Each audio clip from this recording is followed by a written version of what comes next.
Compound microscope. Microscope दो है, एक सिंपल माइक्रोस्कोप है, एक कंपाउंड माइक्रोस्कोप है।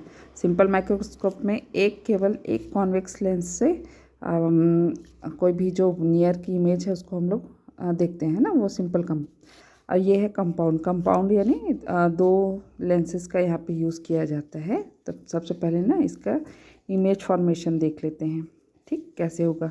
तो सबसे इसमें चूँकि दो लेंसेज है, मतलब एक लेंस हमारे ऑब्जेक्ट के पास रहेगा और एक लेंस हमारे आँख के पास रहेगा।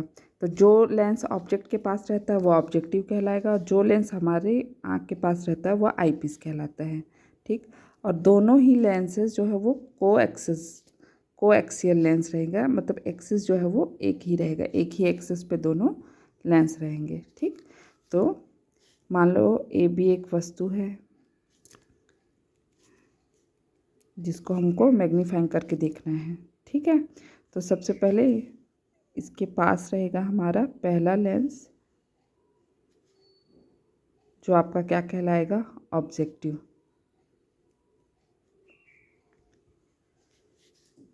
ऑब्जेक्टिव है इसलिए इसके जो सेंटर है उसको हमने ओ से दिखा दिया। अब इमेज कैसे बनेगी, तो हमेशा एक पैरेलल एक्सिस के पैरेलल एक रे जाती है जो कि हमेशा जो है वो फोकस से होके निकल जाती है, मतलब यहाँ पे आपके ऑब्जेक्टिव का फोकस होगा, ये FO, ठीक। फिर इमेज बनाने के लिए हम सेकेंड रे निकालते हैं हमेशा इस सेंटर पॉइंट से, जो कि बिना डेविएट होते हुए चले जाती है। अब ये दोनों रेस जहाँ पे मिलेगी वहाँ पे हमारा पहला इमेज जो है वो बन जाएगा। तो मान लो ये दोनों रे कहीं यहाँ पे मिली, ठीक। तो यहाँ पे हमारा इमेज बन जाएगा। देखो ये ए का रे नीचे आया है तो ये A डैश, और ये B से चलने वाली किरणें तो ये हो गया B डैश। हमको कैसा प्रतिबिंब कैसा इमेज मिल गया, उल्टा इमेज है ना, ये अपोजिट हो गया। चलो अब इमेज जब बन जाएगी तो अब यहाँ पे अपना दूसरा लेंस रहेगा जिसको हम आईपीस बोलेंगे, ठीक। तो ये दूसरा लेंस चूँकि इसको हम आईपीस बोल रहे हैं इसलिए इसके जो सेंटर है उसको हम ई से डिनोट कर देंगे, ई। ये ऑब्जेक्टिव था तो ओ, और ये आईपीस है इसलिए ई। अब ये जो पहले लेंस से बना इमेज जो है वो दूसरे जो लेंस है उसके लिए ऑब्जेक्ट का कार्य करेगी, ठीक है। तो अब फिर से यहाँ पे हम इमेज बनाते हैं। तो हमेशा पहला रे बनाओ मेन एक्सिस के पैरेलल। तो ये मेन एक्सिस के पैरेलल एक रे गई जो कि रिफ्रैक्शन के बाद इस डायरेक्शन में निकल जाएगी।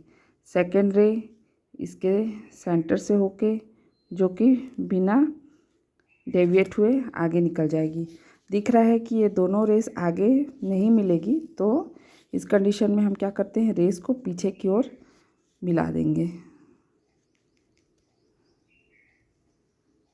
अब पीछे में जहाँ पर भी ये दोनों रेस मिलेगी वहाँ पे हमको फाइनल इमेज जो है उस वस्तु जो ऑब्जेक्ट है उसका मिल जाएगा। तो यहाँ पे आपका फाइनल इमेज बन गई, ठीक। अब फाइनल इमेज को या तो हम A double dash B double dash से दिखा सकते हैं या PQ या जो भी नोटेशन आप यूज़ किए होंगे उससे ले सकते हैं। तो ये हो जाएगा P और ये यहाँ पे हो गया Q। तो ये फाइनल इमेज कहाँ पे बन गई, PQ, ठीक। यहीं पे दो कंडीशन आती है, इमेज जो है वो दो जगह बनेगी। एक है जो हमारा पहला डायग्राम है, यहाँ पे कहाँ पे बना है, इमेज जो है वो नियर पॉइंट पे बना है, image formed at near point, image form at near point, clear vision के पास, यानी कि डिस्टेंस कितना, डिस्टेंस D पर बना है।